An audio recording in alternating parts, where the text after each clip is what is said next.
the guy at the top of the stack, the guy at the top of almost everyone's stack, Kyler Murray, continues to be a focal point of attention, of scrutiny, of praise, of everything. And last week, it was the Kyler Murray love fest, Chris, right? And it was all Kyler Murray. And Kyler Murray's great, and Kyler Murray's this, and Kyler Murray's that, and he was great at his press conference, and everything's great, and he's going to be the first overall pick.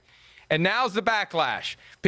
I guess people in the league are sick of Kyler Murray because it's been the Charlie Casserly comments all week. It's this weird idea that he somehow faked his height at the scouting combine. That's something that an unnamed scout told Dan Patrick. How do we process this notion that we go from loving Kyler Murray collectively to at least having some within this overall draft complex hating Kyler Murray the next week? Well, I think a lot of it is just crap, and I think a lot of it is talk and nonsense and not really backed up by anything. I mean, an anonymous scout telling – I know Dan Patrick probably knows people, but at the same time, who's telling them? What's their agenda? We go back into that same conversation, right? What's their connection to the whole situation in general? Maybe they had maybe it's a scout. He had a bad grade on Kyler Murray, and he saw him practice, and he just thought, there's no way the guy's 5'10". And then, here he's proven wrong that he is 5'10". And, he must have done something. He must have gotten some chamber and got stretched out or hung upside down from the door frame for the last 24 hours to get that. There's no way he's really that. So to me, it's a lot of nonsense right now. And of course, the Charlie Casserly situation and all that convo really blew up yesterday and got interesting, which I know we're going to talk about here, Mike, but which makes me even think it's more skeptical. Two things. I mean, not only the way people defended Kyler Murray yesterday, but the other thing is the fact that the Cardinals, and we're hearing that they're not shopping Josh Rosen. So there's two things that Charlie Casserly said that certainly are in question here 2 days out from him actually saying it.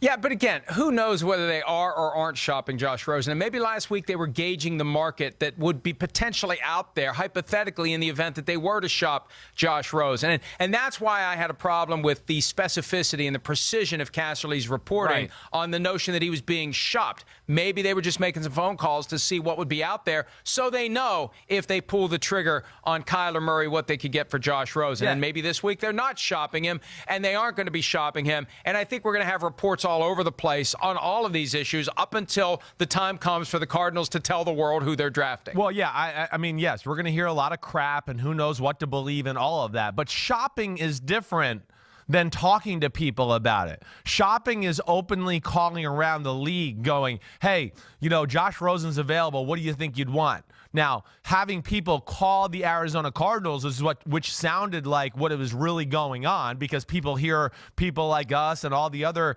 TV shows and radios out there that are talking about Kyler Murray, maybe number one.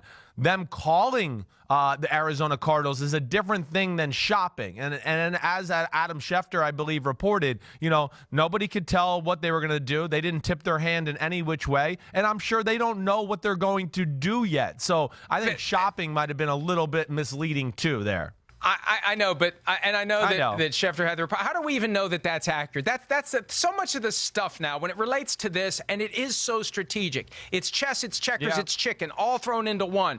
There is so much noise, there is so much smoke, and somebody puts their name to a report.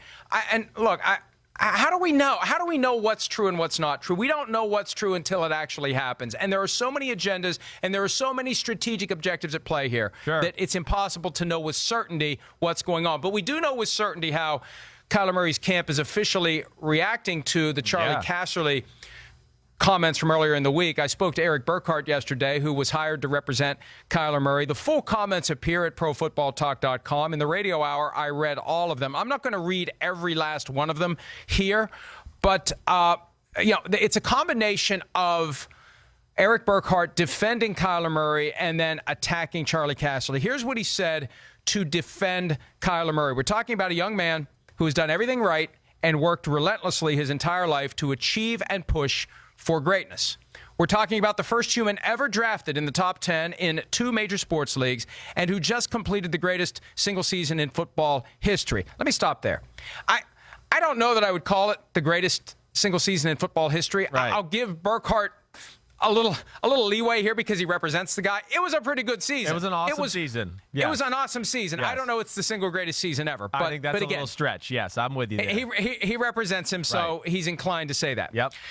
You will not find even one former teammate or coach at any level in any sport who's played with Kyler Murray who has anything remotely negative to say about him, his leadership, or his work ethic. So that's the defense of Kyler Murray. And look, I keep going back to this, Chris. How can we glean big picture leadership attributes about Kyler Murray from a 15-minute scouting combine interview? That's Even right. if these people are telling the truth to Charlie Casserly, they're not trying to game the system, they're not trying to make the Cardinals go wobbly and not draft Kyler Murray, that if this is legitimate opinion that was honestly fashioned with no agenda involved, which is impossible in this context, but even if it is, how do you come to the conclusion in 15 minutes, oh, that guy's a bad leader? Exactly. No, I mean, you cannot come into that conclusion. Certainly not. And I think that's where, I question the whole thing. I mean, I just, again, I don't doubt that Charlie Casserly talked to somebody who had said some of these negative things about Kyler Murray.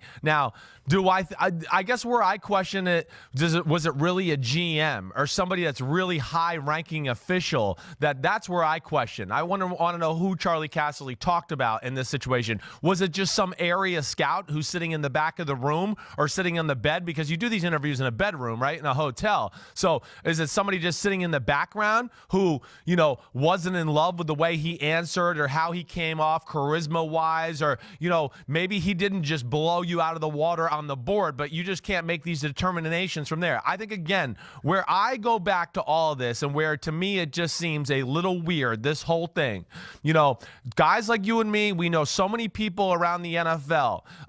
When guys like this come out in the draft, and Kyler Murray, and we've kind of known he was going to be towards a first-round type pick now for over about 3 months, right, where he's going to be in the conversation. The height's going to be the issue. He's going to win the Heisman, all of those things.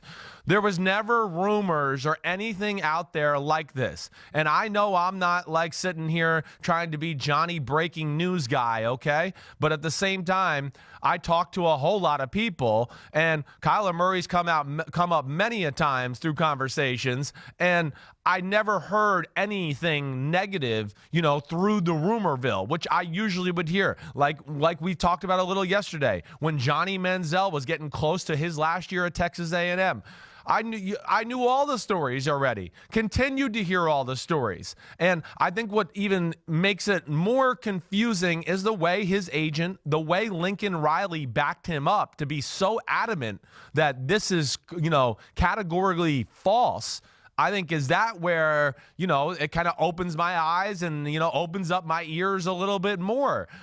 Because, hey, Sumlin, the coach at Texas A&M, when some of those bad things we're talking about Johnny Manziel, he didn't come out and start talking in the news and going, this is wrong. Johnny Manziel's awesome. He never did anything off the field wrong because he knew that wasn't the truth. So those are the things I'm juggling around right now, I guess, where I'm having a hard time digesting it all. Yeah, and Chris, on one of the points that you made about Charlie Casserly, and we don't know who he spoke to in the room, he said yesterday on ESPN Radio New York that he has A-plus sources on this. He's not being manipulated. He's not being used. Of course, that's part of a successful manipulation. The person being manipulated doesn't realize they're being manipulated, but that's a different psychological discussion altogether. We actually have greater context and greater specificity from Burkhardt as to how he knows and he believes. Exactly. And again, these people could be lying, but here's what Burkhardt said. My business partners and I personally represent coaches and executives who sat in on 8 of Kyler's 10 formal combine interviews. There you go. Coaches and executives. I spoke directly to each of them, as well as executives from the other 2 teams and many others who I don't represent but were present, and all of them were extremely positive about his entire interviews, with each citing specific examples as to why. Now, again, they could be lying to him. But there's no reason. There's no, right, that's where I would say right away. Usually agents get the truth. If a team wasn't impressed with me or had issues with me when I came out in the draft, my agent kind of got the feel from when he talked to those teams. Hey, I don't know if they love you. I don't know if they were in love with the interview. There was things on your film. Yeah, but is Burkhardt going to tell us that? I mean, let's be fair. Is he going to tell us right. that? He probably is not going to tell us that. No. You're right. I will agree with you there. He's not going to go, oh yeah, you're right. The team's trashed him. So that is a good point. That's valid. But let me say this. Yes. To the extent that he is trying to cover something up, he is aggressively shouting from the rooftops his opposition to what Casserly said. So I believe that Burkhardt believes that Kyler Murray did a much better job than Casserly is suggesting, and that's when he turned in his comments to me yesterday to Casserly. What do I think about an agenda-driven analyst who's never once even talked to Kyler or any of his coaches or teammates? I think it's disgusting and embarrassing, and Casserly should be ashamed of himself. The bottom line here is it calls into question the motives of man to get on national television and cite anonymous sources on things such as leadership and study habits about somebody he's never met. And I want to stop right there, because when we talked about these quotes last hour, we had not connected the dots back to what the agenda would be. This is something that Stats heard yesterday in listening to Charlie Casserly's interview on ESPN New York. Casserly blurted out this attack on the idea that he wasn't prepared. That was part of Casserly's quotes from Tuesday, that Kyler Murray had a horrible interview, but he wasn't prepared for the interview, and he should have been prepared for the interview. So I don't know whether or not Casserly was attacking Murray or whether he was attacking Burkhardt for not ensuring that Murray was properly prepared. And that's always been very confusing to me, and I'm mindful of the clock here. I think what we need to do, because I think we've figured out definitively what the agenda may be, and it's fairly obvious, and it's very troubling to me as somebody who's in this business, as to why Casserly may have said what he said. You know, maybe he's getting manipulated, maybe he's getting used, or maybe he has a personal business interest that would cause him to be more inclined to trash a guy like Kyler Murray. Hi, I'm Mike Tirico, and thanks for watching. Make sure to hit subscribe for the latest news and highlights from NBC Sports.